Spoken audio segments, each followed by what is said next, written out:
Hello everyone, आज के इस वीडियो में हम बात करेंगे क्लास 11th की पॉलिटिकल साइंस की बुक 1 का चैप्टर 10। लास्ट चैप्टर है संविधान का राजनीतिक दर्शन। इसको हम देखने वाले हैं, ठीक है। और एक बार ये बुक देखिए, पहली जो बुक है इसमें टोटल 10 चैप्टर है। इसमें से आज हम 10वां चैप्टर करेंगे तो अपनी ये जो बुक 1 है कंप्लीट हो जाएगी, ठीक है। और नोट्स आपको हमारी वेबसाइट पे मिल जाएंगे। गूगल पे जाके eklavyastudypoint.com सर्च करना है, फिर क्लास 11th में जाना है, अपने सब्जेक्ट में जाना है और इसके बाद आप नोट्स को पढ़ सकते हो फ्री में। वहाँ पे सारे नोट्स अवेलेबल है, ठीक है। तो चलिए देखते हैं। देखिए, ये जो चैप्टर है ये मैंने लास्ट के लिए रोका हुआ था। क्यों? क्योंकि इसे मैं इसलिए नहीं करवा रहा था क्योंकि इसमें बहुत सारे टॉपिक ऐसे हैं जो आपकी बुक 2 के अंदर है, ठीक है। बुक 2 में आपने स्वतंत्रता पढ़ा होगा, मैंने करा रखा है। सामाजिक न्याय आपने करा होगा, ठीक है, वो भी बता रखा है। धर्मनिरपेक्षता भी आपको बताया हुआ है।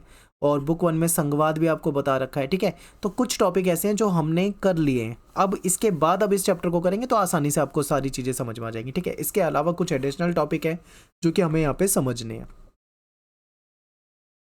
तो चलिए टॉपिक की तरफ चलते हैं। संविधान के दर्शन का क्या आशय है? अब दर्शन क्या होता है ये समझिए। दर्शन का मतलब यहाँ पे फिलॉसफी है।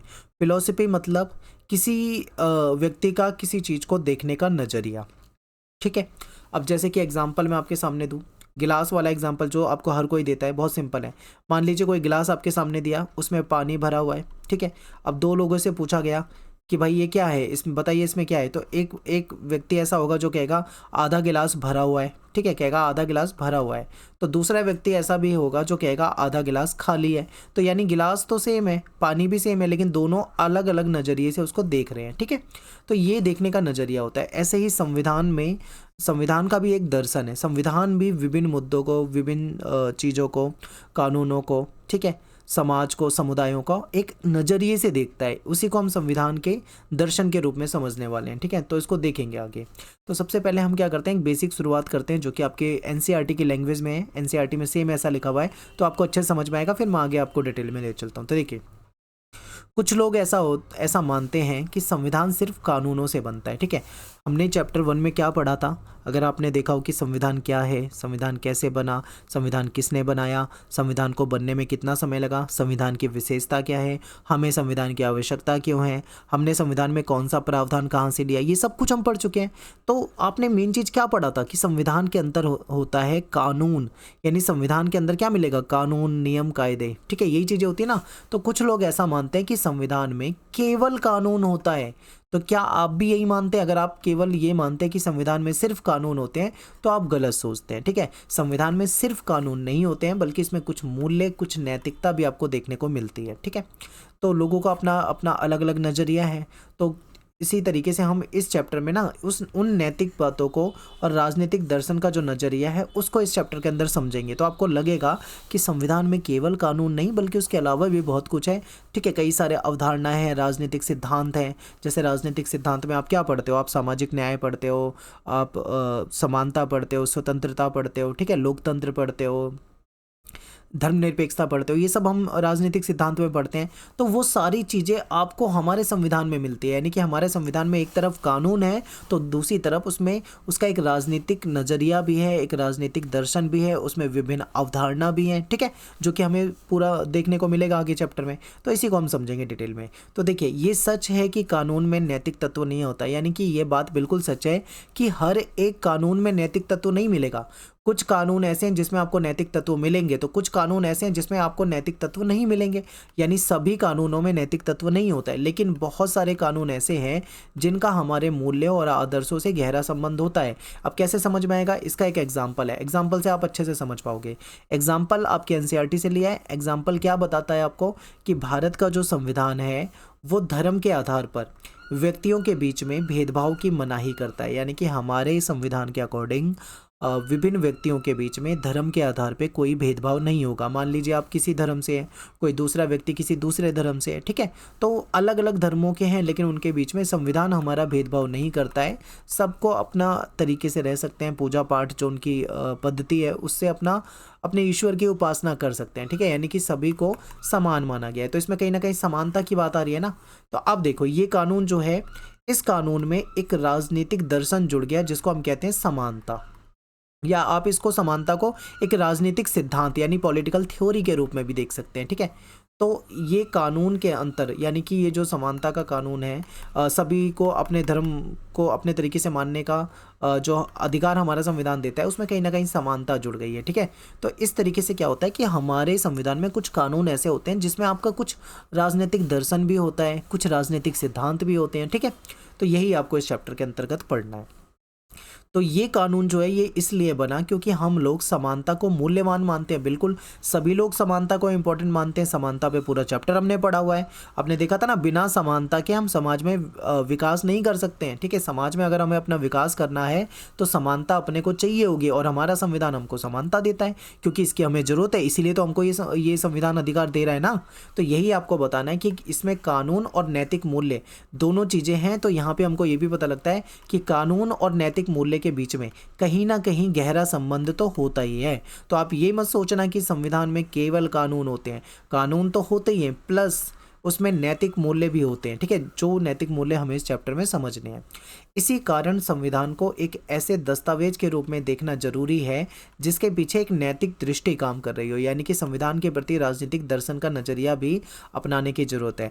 जब हमारा संविधान बना था ना, जो हमारा संविधान बनाया जा रहा था, तो हमारे जो संविधान सभा के जो मेंबर थे, यानी कि जो संविधान सभा के जो सदस्य थे, उन्होंने भी खूब बहस करी थी, चर्चाएं करी थी। तो उसमें इन चीज़ों पे चर्चा हुई थी। ठीक है, ये सारे नैतिक मूल्य के रूप में देख सकते हो। अधिकार, नागरिकता, अल्पसंख्यक, लोकतंत्र, धर्मनिरपेक्षता, ये सब इसके महत्वपूर्ण आधार हैं। ठीक है, अवधारणाएं, ये सारी चीज़ें हमारे संविधान में आपको देखने को मिलती है। तो संविधान में कानून प्लस नैतिक दर्शन भी दिखता है, राजनीतिक दर्शन भी दिखता है, जो कि हमें इसमें समझना है। ठीक है, अब हमारी संविधान सभा जो थी उसमें खूब बहस हुई। ठीक है, आपको वो सारी जब भी आप संविधान पढ़ते हो ना, तो उस बहस के साथ जोड़ के पढ़ो, क्योंकि देखो संविधान में कोई कानून बनाया गया है ना, तो वो कानून ऐसे ही नहीं कि डायरेक्ट बना दिया बिना कुछ चर्चा हुए। उस पर बहुत ज़्यादा बहस हुई है, बहुत चर्चा हुई है। ठीक है, सबने अपने अपने तरीके से उस कानून में प्लस माइनस देखने की कोशिश की है। कुछ लोगों ने उसका सपोर्ट किया होगा, तो कुछ लोगों ने उसकी आलोचना की होगी, फिर उस पर खूब चर्चा, खूब बहस हुई होगी, तब जाके वो कानून हमारे संविधान में आया है। ठीक है, तो आप अगर हमारे संविधान में कोई कानून आया है तो उसके पीछे कोई ना कोई रीज़न है, वो रीज़न भी बता सकते हैं। ठीक है, तो संविधान के निर्माता ने जब भारतीय समाज और राज्य व्यवस्था के अन्य मूल्यों के बदले किसी खास मूल्य समूह से दिशा निर्देशित करने का फैसला किया, तो इसलिए हो सका क्योंकि इसके पास मूल्य समूह को जायज़ ठहराने का कुछ तर्क था। यानी कि जब किसी भी खास मूल्य को हमारे संविधान में डाला गया, उसको अपनाया गया, तो उसके पीछे कोई ना कोई एक लॉजिक था, एक तर्क था, तभी उस चीज़ को यहाँ पे अपनाया गया है। ठीक है, यही आपको यहाँ पे बताया जा रहा है। अब बात करते हैं, नेक्स्ट टॉपिक है हमारा संविधान लोकतांत्रिक बदलाव का साधन। अब इसको समझते हैं। तो देखिए, पहला जो चैप्टर था हमारा, इस बुक का सबसे पहला चैप्टर, ठीक है, इसमें हमने संविधान का मीनिंग क्या था ये समझ लिया था। अच्छे संविधान की अपने को आवश्यकता क्यों है, ठीक है, जरूरत के बारे में हमने पढ़ा था, और इस बात पर व्यापक सहमति थी कि संविधान को अंगीकार करने का एक बड़ा कारण है सत्ता को निरंकुश होने से रोकना। बिल्कुल, क्योंकि भाई संविधान को लागू करने का एक सबसे बड़ा रीज़न ये था कि जो सत्ता में होगा, ठीक है, जिसकी भी सरकार होगी, वो निरंकुश नहीं हो सकता। ठीक है, उसको कहीं ना कहीं संविधान रोकता है। ठीक है, राजा का शासन जहाँ पे होता है, जहाँ पे राजतंत्र होता है, वहाँ पे आपको राजा की तानाशाही दिखेगी, लेकिन हमारे यहाँ पे जो शासक होंगे वो राजा की तरह तानाशाह नहीं हो सकते। क्यों नहीं हो सकते भाई? क्योंकि संविधान उसको रोकेगा। ठीक है, संविधान जो है कहीं ना कहीं उसको रोकेगा। आधुनिक राज्य जो है वो बहुत ज़्यादा ताकतवर है। राज्य का मतलब यहाँ पे सरकार से, यानी आज के समय की जो सरकार है बहुत ज़्यादा ताकतवर है। वो बल प्रयोग कर सकती है, दंड भी दे सकती है। ठीक है, इस पे राज्य का एकाधिकार माना जाता है। यदि ऐसे में राज्य की संस्थाएं, सोचिए, थोड़ा कल्पना कीजिए कि मान लो राज्य की जो संस्थाएं हैं, ठीक है, अगर वो गलत हाथों में पड़ जाए तो क्या होगा? कभी आपने ऐसा सोचा है कि अगर पुलिस गलत हाथों में पड़ जाए, या मान लो सीबीआई हो गई या फिर कोई अन्य संस्था हो गई सरकार की, वो गलत हाथों में पड़ जाए तो क्या होगा? तो कहीं ना कहीं जो चीज़ हमारी सहूलियत के लिए बनाई गई है ना, वो हमारे लिए नुकसानदायक साबित होगी।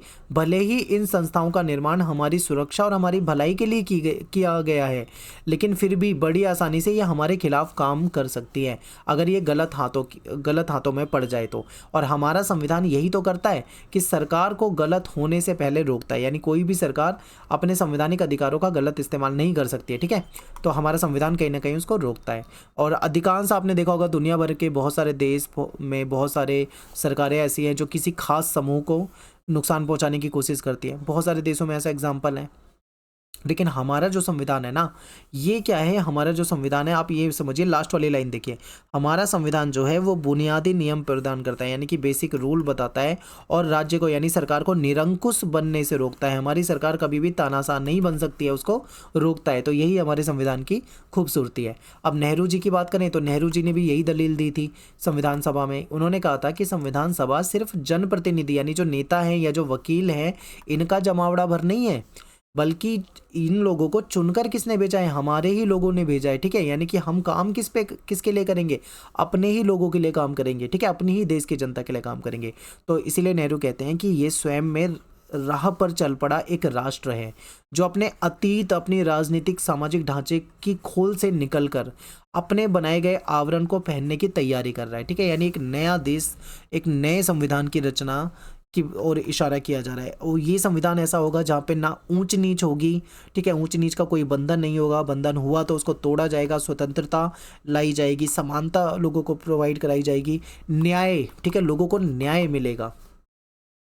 इस नज़रिए के अनुसार संविधान की मौजूदगी में सत्तासीन लोग जो हैं, सत्तासीन जो सत्ता पे बैठे हुए लोग हैं, ठीक है, उनकी शक्ति पर अंकुश ही नहीं लगाती, और बल्कि जो लोग परंपरागत तौर पे सत्ता से दूर हैं उनको भी मजबूत करती है। तो हमारा जो संविधान है ना, सत्ता में बैठे हुए लोगों की शक्ति पे रोक भी लगाता है, तो दूसरी तरफ जो लोग सत्ता से दूर हैं उनको मजबूत भी करता है। तो हमारा जो संविधान है, भारत का जो संविधान है, ये कमज़ोर लोगों को उनका हक दिलाता है। ठीक है, हक दिलाने का प्रयास करता है।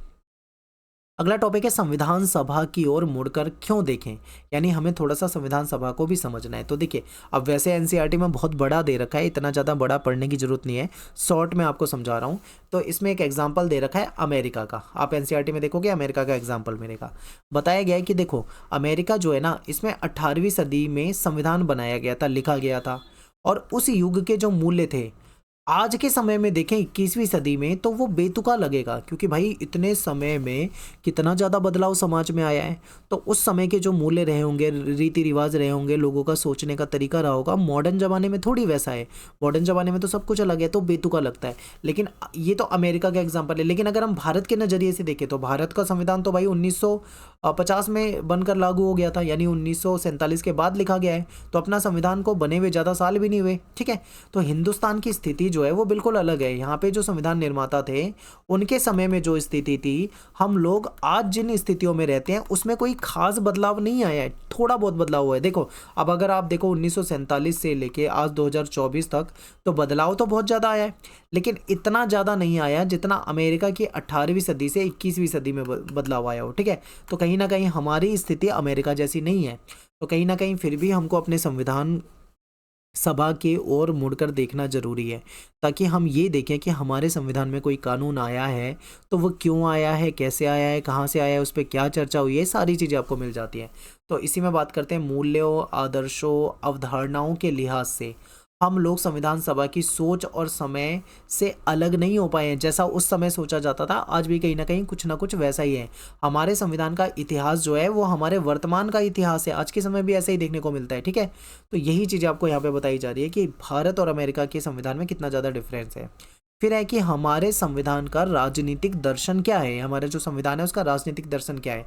तो ये जो एक शब्द में इसको बताना पॉसिबल नहीं है।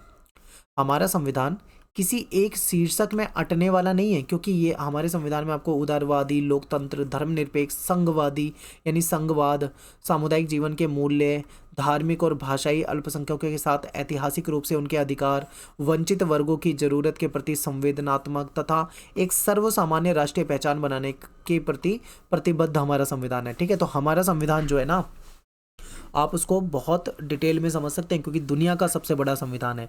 और हमारे संविधान के बारे में आप एक शब्द में नहीं बता सकते, क्योंकि हमारे संविधान में उदारवाद भी दिखेगा, लोकतंत्र भी दिखेगा, धर्मनिरपेक्षता भी दिखेगी, संघवाद भी दिखेगा। ठीक है, अल्पसंख्यकों के साथ अच्छा व्यवहार, ये सारी भी चीज़ें दिखती हैं।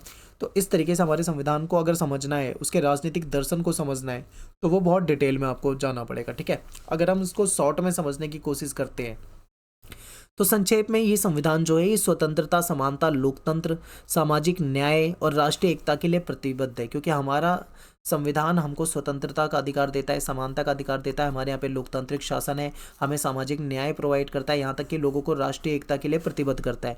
तो ये हमारे संविधान की एक बेसिक मतलब फीचर के रूप में आप देख सकते हो या उसकी विशेषता के रूप में देख सकते हो। ये हमारे संविधान का राजनीतिक दर्शन भी है, ठीक है। तो यही चीज़ हमको पढ़नी थी। अब इसमें से ज़्यादातर चीज़ें हम पढ़ चुके हैं। स्वतंत्रता पे पूरा चैप्टर है, समानता हमने पढ़ा हुआ है, लोकतंत्र के बारे में हम जानते हैं, सामाजिक न्याय चैप्टर हम पढ़ चुके हैं, ठीक है। तो ये सारी चीज़ें तो हम पढ़ चुके हैं, इसीलिए मैंने आपको बुक 2 पहले करवाया इस चैप्टर को रोक के, वरना मैं आपको साथ के साथ करवा देता, ठीक है। अब आपको ज़्यादा आसान लगेगा। अब क्या करते हैं, छोटे छोटे टॉपिक हैं, इसको समझ लेते हैं। एनसीईआरटी में तो बहुत डिटेल में है, पर इतना डिटेल में अपने को जाना नहीं है। तो व्यक्ति की स्वतंत्रता को समझते हैं। तो हमारा संविधान जो है वो व्यक्ति की स्वतंत्रता के लिए प्रतिबद्ध है, यानी गारंटी देता है व्यक्ति की स्वतंत्रता के लिए, ठीक है। और ये प्रतिबद्धता लगभग 1 सदी तक निरंतर चली बौद्धिक और राजनीतिक गतिविधियों का परिणाम है। क्योंकि आपको पता है कि अंग्रेजों के समय में क्या होता था कि जो अंग्रेज थे वो कहीं ना कहीं हमारे ऊपर, भारतीयों के ऊपर स्वतंत्रता जो हमारी थी उसको छीनते थे, यानी कि हमारे ऊपर कुछ ना कुछ प्रतिबंध लगाते थे। इसीलिए मतलब 1 सदी तक लंबी लड़ाई चली अंग्रेजों के खिलाफ, तब जाके हमें कहीं ना कहीं ये जो मूल्य हैं ये मिले हैं। तो 19वीं सदी के शुरुआती समय में जो राजा राममोहन राय हैं, इन्होंने भी आवाज़ उठाई थी, किसके लिए? प्रेस की आज़ादी के लिए। क्योंकि अंग्रेज जो थे वो प्रेस की आज़ादी पे कहीं ना कहीं अपना दबदबा रखते थे और उस पर कहीं ना कहीं रोक लगाने की कोशिश करते थे, ठीक है। जिसका विरोध किसने करा था? राजा राममोहन राय ने। अंग्रेजी सरकार प्रेस की आज़ादी पर प्रतिबंध लगा रही थी, जिसका राजा राममोहन राय ने खूब विरोध करा और बाकी भारतीयों ने भी कहा। राममोहन राय का ये कहना था कि जो राज्य है, यानी कि जो सरकार है, वो व्यक्ति की ज़रूरत का ख्याल रखना चाहिए उसको, ठीक है। उसको चाहिए कि वो व्यक्ति को अपनी ज़रूरत की अभिव्यक्ति का साधन प्रदान करे, यानी लोग अपने विचारों को अभिव्यक्त कर सकें। लेकिन अंग्रेजों की सरकार क्या कर रही थी? वो तो कहीं ना कहीं अभिव्यक्ति की आज़ादी पे प्रतिबंध लगा रही थी, इसीलिए तो सब इसका विरोध कर रहे थे। तो आज अभिव्यक्ति की स्वतंत्रता जो है हमारे संविधान का मेन अंग है, क्योंकि हमारा संविधान हमको अभिव्यक्ति की स्वतंत्रता की आज़ादी देता है। अगर आपने मौलिक अधिकार वाला चैप्टर पढ़ा हो तो आपको याद होगा, उसमें एक जगह हमने अभिव्यक्ति की आज़ादी भी पढ़ा था, ठीक है। तो इसी तरह मनमानी गिरफ्तारी के खिलाफ भी स्वतंत्रता प्रदान की गई है।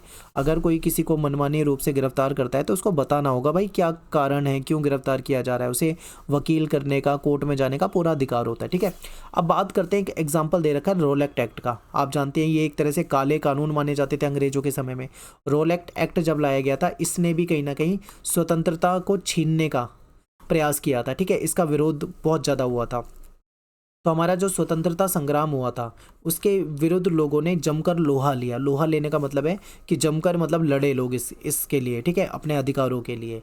और इस आधार पे हम कह सकते हैं कि भारतीय संविधान जो है, इसका चरित्र जो है वो मजबूत उदारवादी बुनियाद पे प्रतिष्ठित है। क्योंकि हमारे यहाँ पे हमने खूब लड़कर, संघर्ष करके ये सारे अधिकार प्राप्त किए हैं, ठीक है।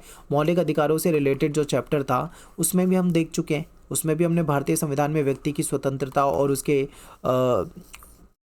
जो अभिव्यक्ति की आज़ादी थी वो सारी हम चीज़ें पढ़ ही चुके हैं। तो आप समझते हैं कि हमारा संविधान भी इसको कितना ज़्यादा महत्व देता है, ठीक है। फिर है सामाजिक न्याय। तो हमारा संविधान जो है सामाजिक न्याय से जुड़ा हुआ है। अनुसूचित जाति, अनुसूचित जनजाति, ये क्या था, इनके साथ काफ़ी भेदभाव होता था, ठीक है। SC ST वगैरह जो थे, इसीलिए हमारे संविधान इनको आरक्षण का प्रावधान देता है, जिसकी वजह से कहीं ना कहीं इनको समाज में बाकी जो तबके हैं उसके बराबर आने का मौका मिलता है, ठीक है। संविधान निर्माताओं को विश्वास था कि केवल समानता का अधिकार दे देना काफ़ी नहीं है, उससे जो इन लोगों के साथ जो सदियों से अन्याय होता चला आ रहा है इससे मुक्ति नहीं मिल पाएगी, क्योंकि कानून तो कागजों पे बने रह जाते हैं, ठीक है। भेदभाव तो इनके साथ होगा। तो इसलिए उन्होंने ये सारे जो प्रावधान है ये किए गए, ठीक है, अन्य उपाय किए गए हैं। तो इसी के बाद जो संविधान निर्माता है उन्होंने जो SC है ST है इनकी रक्षा के लिए और भी कुछ विशेष उपाय किए। जैसे कि एग्जाम्पल दे रखा है कि विधायिका में भी सीटें रिजर्व कर दी। जो चुनाव लड़ते हैं उसमें भी कुछ सीटें रिजर्व होती है, जैसे SC सीट है तो वहाँ से SC ही लड़ेगा, ठीक है, इस तरीके की चीज़ें। फिर सरकारी नौकरी की बात करें तो वहाँ पे भी SC ST OBC वगैरह को आरक्षण दिया हुआ है। नेक्स्ट है विविधता और अल्पसंख्यकों के अधिकारों का सम्मान। देखो भारत देश ना, अगर हम इसको कंपेयर करेंगे, जैसे NCERT में जर्मनी से तुलना कर रखी है, अन्य देशों से तुलना कर रखी है, अगर इसको हम दूसरे देशों से कंपेयर करेंगे तो भारत बहुत अलग है। हमारे यहाँ पे विविधता बहुत है, यानी कि विविधता का मतलब है वैरायटी। हमारे यहाँ पे आप साउथ चले जाओ, नॉर्थ चले जाओ, वेस्ट चले जाओ, ईस्ट चले जाओ, किसी भी दिशा में चले जाओ, किसी भी स्टेट में चले जाओ, आपको वैरायटी बहुत मिलेगी। लोगों का रहन सहन, पहनावा, धर्म, रीति रिवाज, ठीक है, सब कुछ आपको अलग मिलता है।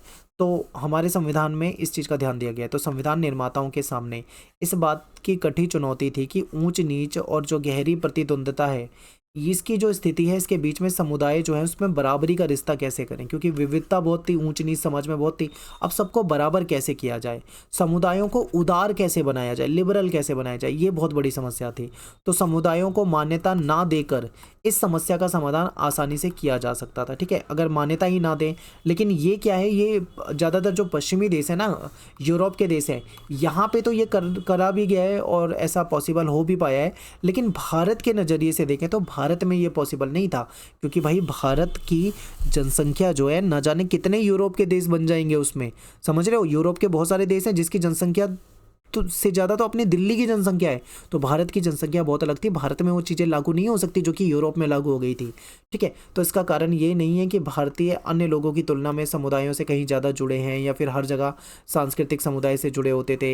हर समुदाय अपनी परंपरा, मूल्य, रीति रिवाज, भाषा, सबकी अपनी भाषा होती है, अपने रीति रिवाज होते हैं, सब अपने समुदाय के सदस्य होते हैं, उसमें भागीदार होते हैं। लेकिन भारत में सारी चीज़ें कर पाना पॉसिबल नहीं था। ठीक है, जैसे कि एग्जाम्पल दे रखा है, फ्रांस और जर्मनी में व्यक्ति जो है वो भाषाई समुदाय का सदस्य होता है और इससे वो बड़ी गहराई से जुड़ा होता है। हम लोग सामुदायिक जीवन में मूल्यों को ज़्यादा खुले तौर पर स्वीकार करते हैं और यही बात हमको खास बनाती है। इससे ज़्यादा महत्वपूर्ण बात यह है कि भारत में अनेक सांस्कृतिक समुदाय, आप देखो जैसे जर्मनी की बात करें तो जर्मनी में या पोलैंड में 2 या 3 समुदाय मिलेंगे बस आपको। अब ये 2-3 समुदाय में इतनी प्रॉब्लम नहीं है, लेकिन भारत में देखोगे तो आपको यहाँ पे बहुत सारे समुदाय मिलेंगे। अब सबका कल्चर अलग है, सबकी पहनावा, बोली, भाषा अलग है। ठीक है, तो ऐसे में भारत में ये सब कर पाना पॉसिबल नहीं था, यही आपको यहाँ पे बताया जा रहा है। तो जर्मनी और फ्रांस के अपोजिट भारत में बहुत से जो भाषाई और जो धार्मिक समुदाय हैं, कोई समुदाय दूसरे पर प्रभुत्व ना जमाए, इस बात को सुनिश्चित करना जरूरी था, ताकि एक समुदाय दूसरे समुदाय पे अपना वर्चस्व ना स्थापित करे। इसी कारण हमारा जो संविधान था उसके लिए समुदाय आधारित अधिकारों को मान्यता देना जरूरी था। बेशक से यूरोप मान्यता नहीं देता, पर हमारे लिए मान्यता देना जरूरी था। हर समुदाय को वैल्यू देना जरूरी था। ठीक है, नहीं तो उनमें क्या होता, उनमें कहीं ना कहीं एक गिल्ट वाली भावना आती, वो संविधान के खिलाफ होते, विरोध प्रदर्शन करते, इसलिए सभी को मान्यता दी है। ठीक है, ऐसे ही अधिकारों में एक है धार्मिक समुदाय। हमारे यहाँ पे हमारा जो संविधान है वह धार्मिक समुदायों को अपनी शिक्षा संस्थान जो है, ठीक है, खोलने की, चलाने की आज़ादी देता है। हमारे यहाँ पे आप क्रिश्चियन स्कूल भी मिलते हैं आपको, मुस्लिम मदरसे भी मिलते हैं आपको। ठीक है, आपको अन्य धर्मों के जो संस्थान है वो भी मिलते हैं, और हमारा संविधान इसकी इजाज़त देता है। हमारा संविधान चाहे तो इसको पैसा भी दे सकता है, फंड भी कर सकता है। ठीक है, हमारे यहाँ पे धर्म को सिर्फ व्यक्ति का निजी मामला नहीं माना जाता, यूरोप वगैरह में निजी मामला माना जाता है, पर हमारे यहाँ पे इतना नहीं माना जाता। ठीक है, और फिर इसके बाद एक टॉपिक है धर्मनिरपेक्षता। धर्मनिरपेक्षता आप जानते हो क्या होता है कि इसमें धर्म को, यानी जो धर्म आप जानते हो रिलीजन, और राज्य यानी सरकार, इन दोनों को एक दूसरे के अंदरूनी मामले से दूर रखा जाता है। यानी कि सरकार का कोई धर्म नहीं होगा। जैसे आपने देखा होगा ना, ये राष्ट्र मुस्लिम राष्ट्र है, इस्लामिक राष्ट्र है, लेकिन हमारा जो भारत है वो, उसका कोई धर्म नहीं है। ना वो हिंदू, आप हिंदू देश कह सकते हो उसको, ना मुस्लिम देश कह सकते हो, ना क्रिश्चियन देश कह सकते हो। ठीक है, एक मतलब धर्मनिरपेक्ष राष्ट्र कहा जाता है जिसमें तब सभी धर्मों को बराबर माना जाता है। तो ये चीज़ है, तो इसीलिए यहाँ पे राज्य और धर्म को एक दूसरे से अलग रखा जाता है। राज्य धर्म के मामले में हस्तक्षेप नहीं करेगा, धर्म जो है राज्य के मामले में हस्तक्षेप नहीं करेगा। लेकिन अगर धर्म, कोई लोग धर्म को लेकर दंगे फसाद करेंगे तो राज्य फिर उसमें बीच में जरूर आएगा, ये भी याद रखना है। ठीक है, यही बातें आपको बताई गई है। इसमें यह भी बताया गया कि जब धार्मिक संगठन व्यक्ति के धार्मिक जीवन को नियंत्रित करने लगे, कंट्रोल करने लगे, उसको ये बताने लगे कि किसी व्यक्ति को ईश्वर से कैसे जुड़ना है, कैसे पूजा प्रार्थना करनी है, तो व्यक्ति के पास इस स्थिति में धार्मिक स्वतंत्रता की रक्षा के लिए राज्य से के पास जाने का विकल्प होगा। मान लो अगर कोई धार्मिक संस्थान किसी को गलत कर रहा है, जबरन कन्वर्ट कराने की कोशिश कर रहा है, तो वो जा सकता है। ठीक है, राज्य के पास जा सकता है मदद मांगने के लिए, और राज्य कहीं ना कहीं इसमें हस्तक्षेप करेगा, लेकिन राज्य वैसे मामलों में जबरदस्ती धर्म के मामलों में हस्तक्षेप नहीं करता है। ठीक है, यही बातें आपको इसमें धर्मनिरपेक्षता में पढ़नी थी। और इसके साथ साथ ये भी जरूरी है कि राज्य जैसी ताकतवर संस्था जो है धार्मिक संगठनों को ये ना बताने लगे कि उनको अपना काम कैसे करना चाहिए। इससे भी धार्मिक स्वतंत्रता बाधित हो जाती है, क्योंकि धर्म और राज्य के बीच में कहीं ना कहीं विवाद हो जाता है। ठीक है, फिर है सार्वभौम वयस्क मताधिकार। ये हम पहले से पढ़ चुके हैं। सार्वभौम वयस्क मताधिकार क्या होता है भाई, कि भारत में जो भी व्यक्ति 18 साल की आयु को पूरा कर चुका है उसको मतदान वोट करने का अधिकार है, चाहे वो किसी भी जाति का हो, किसी भी धर्म का हो, किसी भी लिंग का हो, कहीं पे भी उसका निवास स्थान हो, किसी प्रकार का उसके साथ कोई भेदभाव नहीं किया जाएगा। ठीक है, यही है संघवाद। संघवाद में क्या पढ़ा था हमने कि हमारा जो देश है उसने संघवाद की नीति को अपनाया हुआ है। ठीक है, हमारे यहाँ पे सरकारों में शक्तियों का विभाजन है, हमारे यहाँ पे मेनली दो प्रकार की सरकार है, केंद्र सरकार, राज्य सरकार, ये हमने पढ़ा था। लेकिन एक तीसरा स्तर भी होता है जो स्थानीय सरकार का होता है, और शक्तियाँ जो होती हैं इनके हाथ में बटी होती है, ठीक है। संघ सूची, राज्य सूची, समवर्ती सूची, इसमें केवल केंद्र की सरकार कानून बनाती थी, इसमें केवल राज्य की सरकार कानून बनाती थी, इसमें दोनों ही सरकार कानून बना सकती है, यानी इन विषय पे दोनों बना सकती है। इसमें केवल राज्य की बनाएगी, इसमें केवल केंद्र की बनाएगी। ये सब कुछ हमारे संविधान में पहले से निर्धारित कर रखा है। तो ये सब संघवाद में बातें थी, ये सारी चीज़ें आप यहाँ पे बता सकते हो।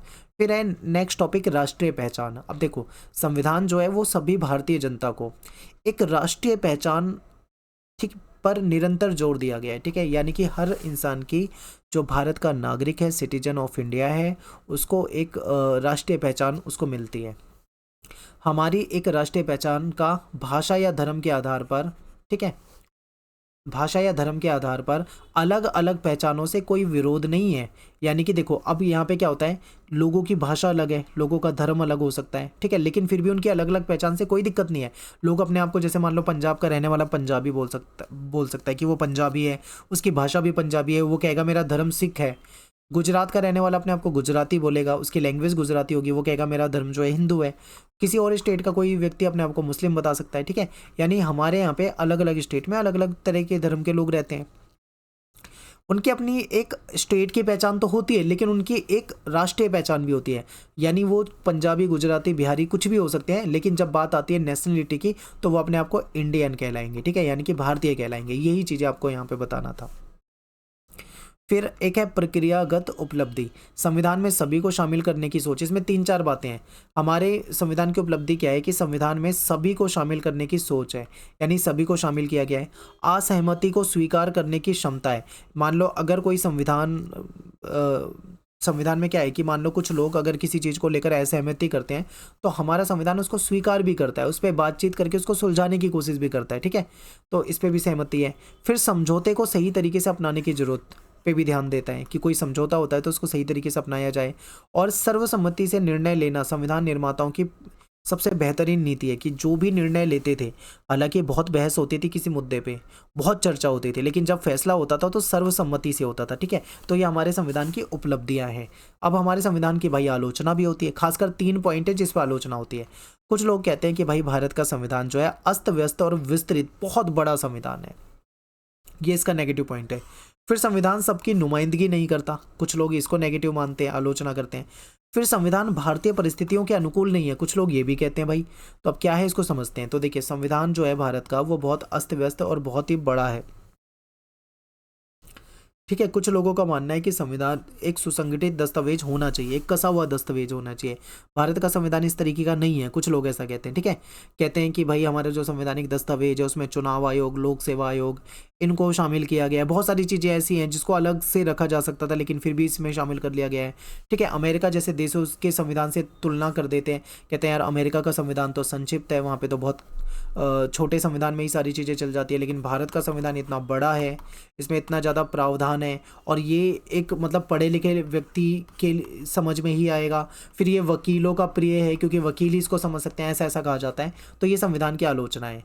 फिर कुछ लोग आलोचना करते हैं, कहते हैं कि हमारे जो संविधान है वो सबकी नुमाइंदगी नहीं करता है, ठीक है। तो संविधान सभा सार्वभौम मताधिकार से नहीं बनी थी, बल्कि समाज के अग्रणी तबके इसमें शामिल थे। यानी जो संविधान सभा बनी थी ना, उसमें सबसे सार्वभौम वयस्क मताधिकार करा के नहीं लाया गया था, बल्कि जो अग्रणी तबके थे, जो ऊंचे लोग थे उस समय में, अमीर या फिर जो कांग्रेस के नज़दीकी रहे होंगे, उनको लेकर बनाई थी, ठीक है, संविधान सभा। तो लोग इसके खिलाफ भी आवाज़ उठाते हैं।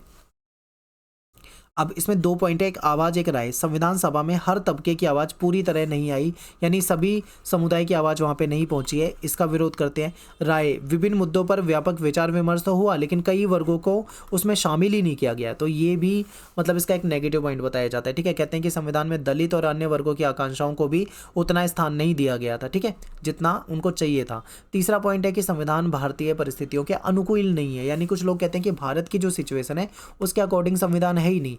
आलोचक कहते हैं कि भारतीय संविधान विदेशी संविधान की नकल है, यानी बाहर का संविधान लिया उसको कॉपी कर लिया। आपको पता है 1935 का जो अंग्रेजों वाला एक्ट था उसका 75% हमारे संविधान में, उसके बाद फ्रांस से, जर्मनी से, बेल्जियम से, ठीक है, और जो साउथ अफ्रीका हो गया, अमेरिका हो गया, सोवियत संघ हो गया, बहुत सारे देशों के संविधान से चीज़ों को उठा उठा के हमारे संविधान में डाला गया है। तो कुछ लोग कहते हैं कि ये तो कॉपी है, यानी दूसरों के संविधान से लिया गया है सब कुछ, ठीक है।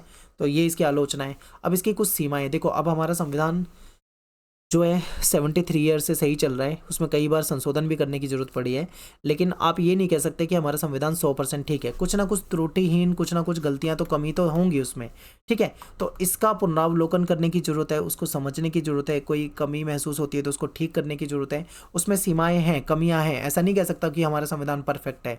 तो भारतीय संविधान में राष्ट्रीय एकता की धारणा को बहुत ही ज़्यादा केंद्रीकृत रखा गया है, इसलिए लोग इसका विरोध करते हैं।